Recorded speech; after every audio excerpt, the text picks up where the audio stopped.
Binding Blade's Roy is a character who needs next to no introduction. He's the main character of a full game. He has several Fey alts. He won CUIL back when that actually meant something. He has cipher cards, merch, a prominent role in Engage. Oh, and a few appearances in a little series called Super Smash Bros. Look, if you're watching this video, you know who Roy is. But even though he's really well known, I feel like not too many people actually try to dive into Roy as a character. He may just be one of the most maligned lords in the entire series, often being specifically criticized for being really boring and lacking a personality. The term red-haired Marth tends to come up quite a bit with him, which unfortunately says quite a bit about his overall perception. In fact, I regularly see him come up in discussions for the worst lord in the series, and while he may not be the most outright disliked, I definitely don't think that he's terribly popular among Fire Emblem players.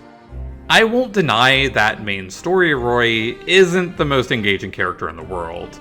If you just read through Binding Blade's main plot without diving into supports, you're probably going to finish the game thinking that he's a generic noble hero who fights valiantly to save the land, and that there isn't anything especially unique or interesting about him.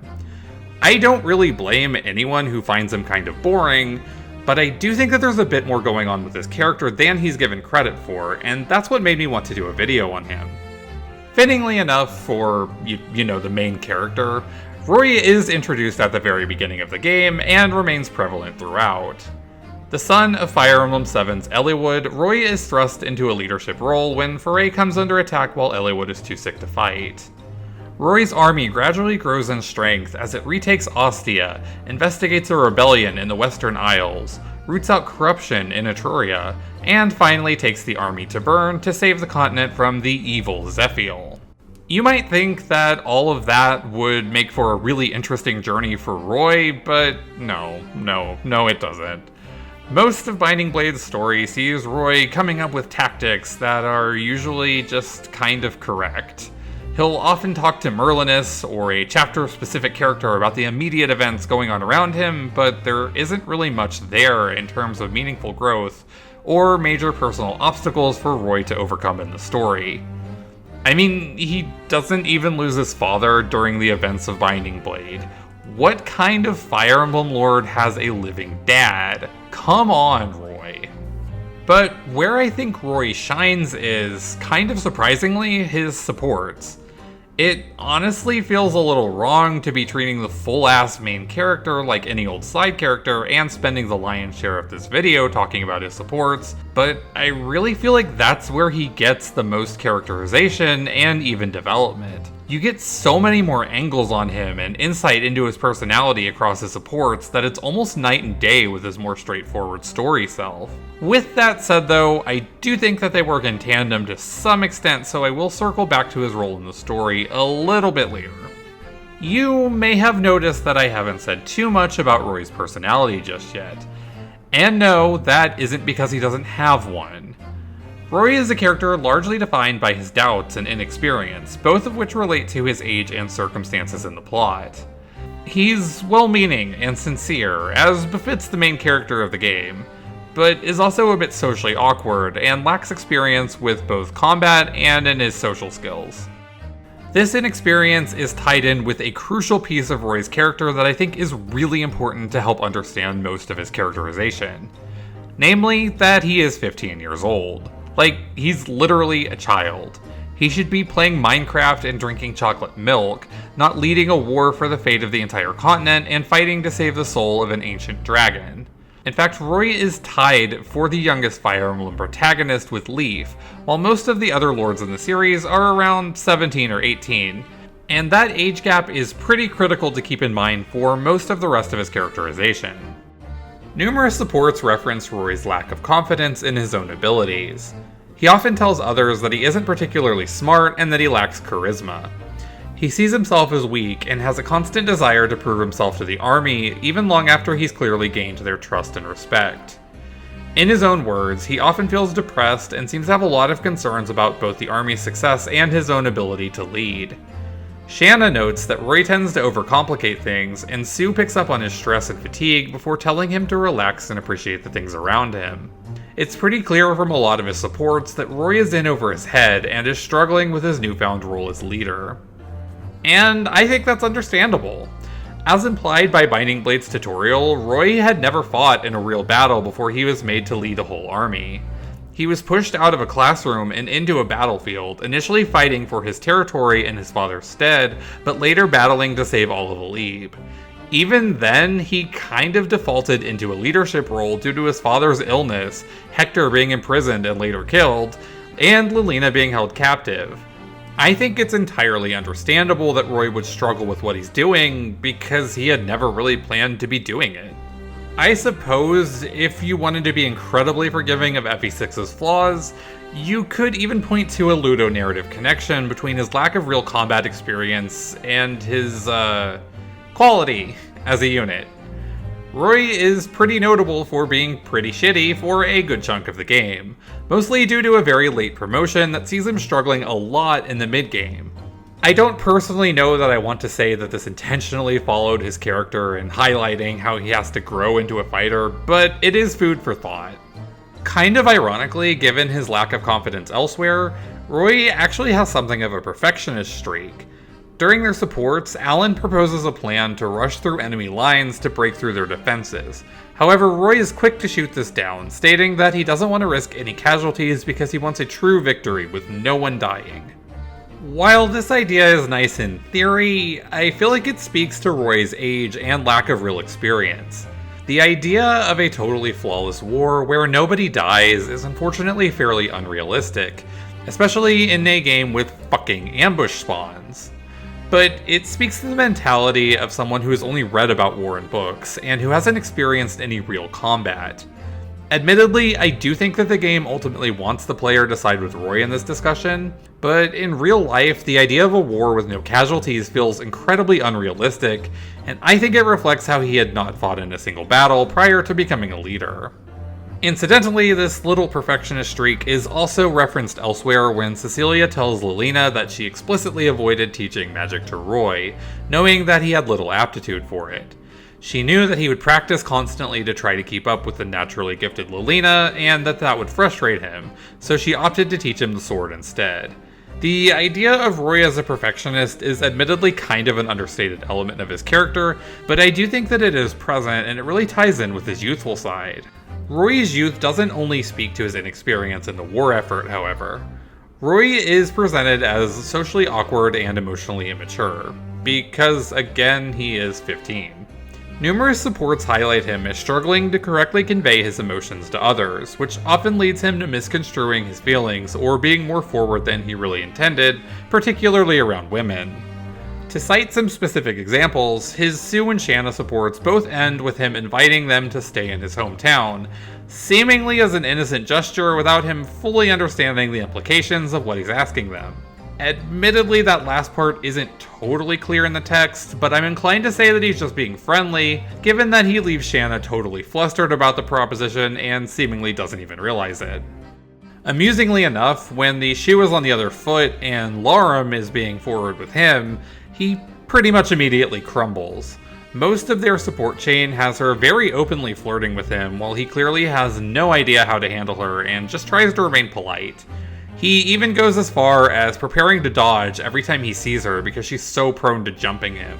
It takes until the very last moments of their support chain for her to force a really weak compliment out of him, given how clearly uncomfortable he is for most of it.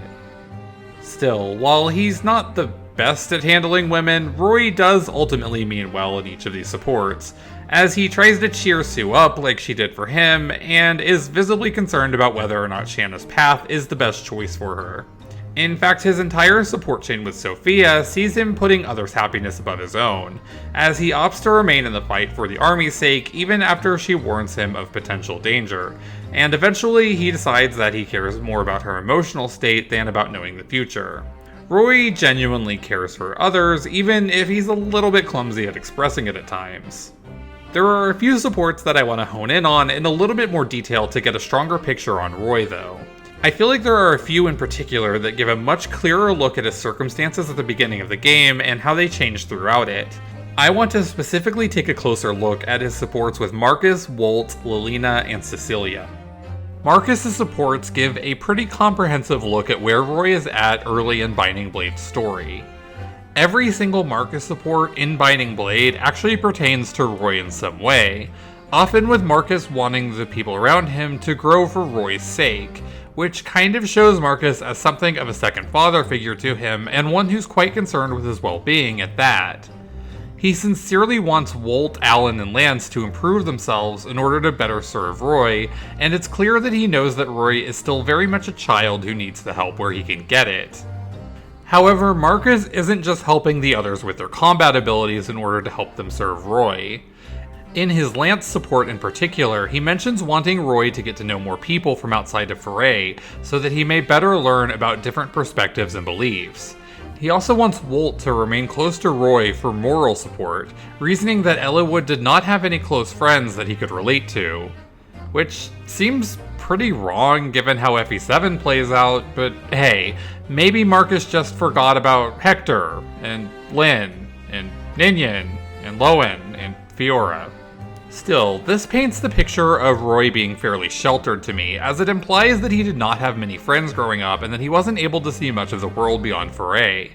Admittedly, that may be a little bit too much of an assumption on my part, but I do think that the text implies it and that it's congruent with Roy's overall character given his inexperience in other arenas. Amusingly, the Roy and Marcus support chain actually ends on kind of a sour note that pretty firmly highlights Roy's immaturity. At the end of their supports, Marcus expresses his desire to retire, having seen the younger soldiers finally growing into respectable fighters and acknowledging his own age. However, Roy protests, frantically stating that he needs Marcus around and doesn't want him to retire, leading Marcus to relent and agree to serve until his death. Hopefully Roy changes his mind and lets the poor old guy retire once he matures a bit more, but it does serve as a pretty solid way to highlight that Roy is still a child at the end of the day, and one who's still scared to be on his own without support from the people around him. Walt and Roy grew up together and are practically brothers. However, during the events of the story, Walt is actively trying to become more like Marcus and is overzealous in his attempts to be a good vassal to Roy, which only serves to frustrate Roy more and more. Rather than just talking to him like an adult, Roy hints around the problem and ends up firing Walt up even more, which in turn makes the problem even worse. While this support comes off as kind of silly and jokey, I actually really like it for covering a lot of angles on Roy. I feel like it shows his more childish and playful side, as he really does act like a kid who's upset with his brother over something, while also hitting at the struggles as someone who's kind of right on the border between childhood and adulthood. As Roy states, Walt is growing distant as he behaves more like a vassal and less like a brother, while Roy seemingly wants to hold on to the relationship that they had before the game. Much like with the Marcus support, Roy is struggling to see the people around him change, and with watching his father and brother figures age away from how they had treated him earlier in his life. It's a strong reflection of a precarious time of life with numerous inevitable changes that Roy is kind of struggling to accept. This theme of how relationships change over time is picked up on again in Roy's relationship with Lilina. The two are childhood friends, having met at a very young age as shown in FE7's epilogue, and it's clear that he cares deeply for her. He spends most of the early portions of the support chain fretting over her and trying to protect her, but they eventually begin to reminisce about the days before the war and how they can't go back to them. Roy then resolves to make a future that's as good as or better than the past, before realizing that what he said sounded pretty out of character for himself. His relationship with Lilina offers some really good perspective on his character and the balance that he faces between childhood and adulthood. As Lilina notes in her supports with Boars, she grew up having to look after Roy, helping him to button his shirt correctly and learn to dance. However, as the game progresses, she starts to notice more and more that he's growing up rather quickly, something that Cecilia notes is essential in an army's leader. Even if he doesn't realize it himself, Roy is growing as Binding Blade progresses and as he gains more experience as a leader. Much like how Roy felt with Walt, Lilina is seeing Roy grow rather quickly and is struggling with how their dynamic is shifting over time. Suddenly, Roy is becoming more confident and independent, and he needs her less and less, and Lilina isn't quite sure that their friendship is the same after all of these changes. However, Boars reassures her that Roy is ultimately the same person at heart, and Lilina is reassured that their relationship will remain intact. Rory's character growth is firmly driven home in his supports with Cecilia, which make a really nice cap for his overall character. Early on in their support chain, it's clear that Roy still needs her guidance, a character trait that's echoed in his supports with Marcus. However, as the support chain progresses, their relationship inverts, and Roy begins to find himself as the more competent leader, one capable of seeing the bigger picture instead of focusing on smaller victories like Cecilia does. Eventually, she gives him one final lesson, simply to be more confident in himself, and then acknowledges that she has nothing left to teach him as she formally steps down from being his teacher. I feel like this support chain is probably the most coherent distillation of Roy's entire arc, if you're not willing to read through all of his supports, so it's a nice way to underline that aspect of his character. Roy really does receive development as a character, it's just all limited to optional content that the player may very well not even see on any given run of the game.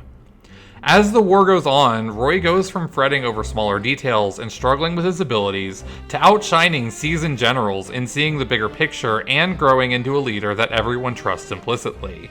It takes a lot of hard work and self-doubt to get there, but his supports indicate that he does indeed reach that height.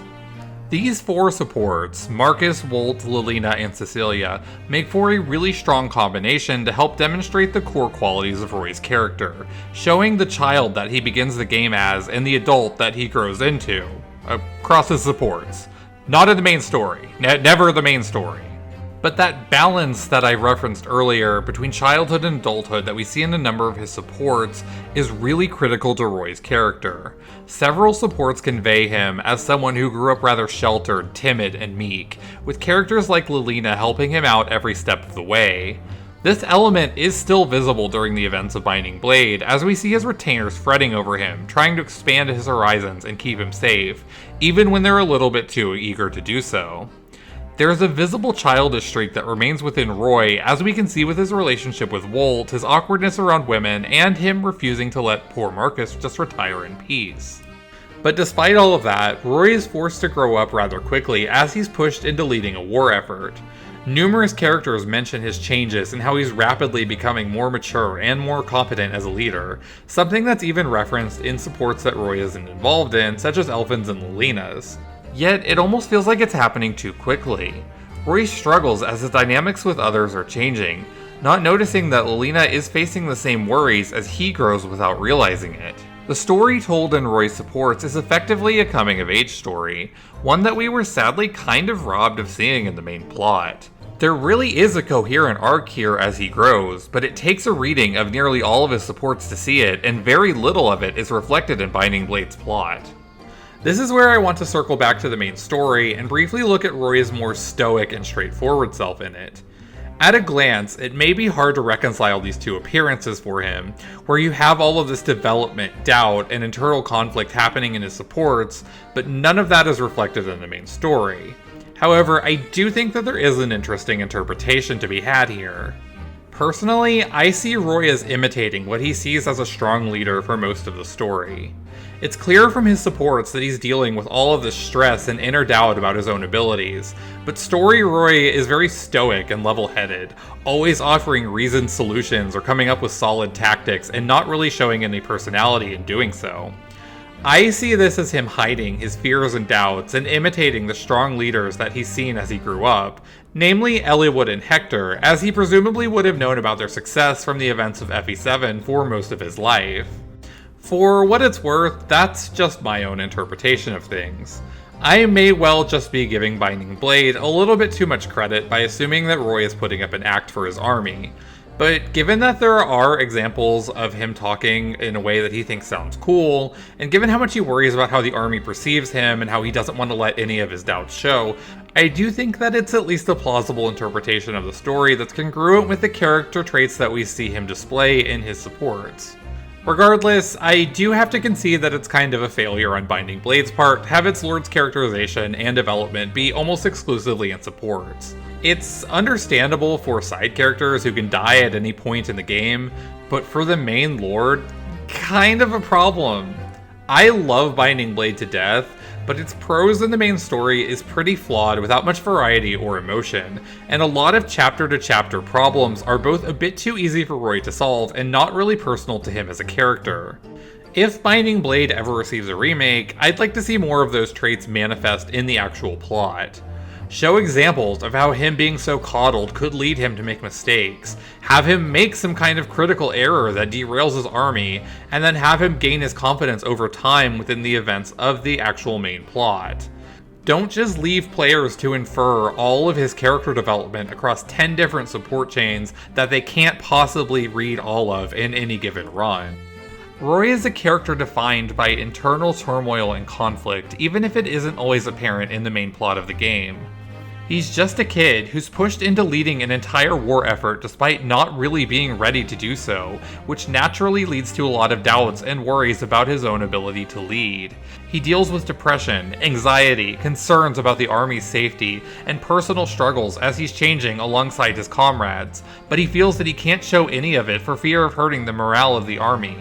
He's a little awkward around others, especially women, as befits someone of his age and status given that he was seemingly fairly sheltered as a child. Yet in spite of all of that, he means well. He's consistently more worried about others than himself. He wants to make sure that everyone is happy and cared for, and that everyone is thriving in the army as well as they can. He battles past all of these doubts about himself and his own clear lack of experience and never lets it hurt morale. He manages to win the war, even impressing generals and princes with his strong leadership skills. I think that there's a lot going on beneath the surface with Roy's character, and it feels just a little bit unfair to call him boring and lacking in personality, when he has all of these struggles and all of this growth that you just need to dig a little bit to see. Roy isn't my favorite lord in the series by any stretch of the imagination. Still, I thought it would be fun to explore more of his character that typically goes a little bit underappreciated by the fanbase. Even in reviewing supports late in the process, I kept finding more angles on him and different nuances to his character, like a subtle perfectionist streak alluded to in a handful of supports, and the way that Lilina's support with Boris echoes Roy's with Wolt. It got to the point where I even kind of surprised myself and ended up rewriting major sections of my script in the process. Look, I don't really expect this video to change too many minds.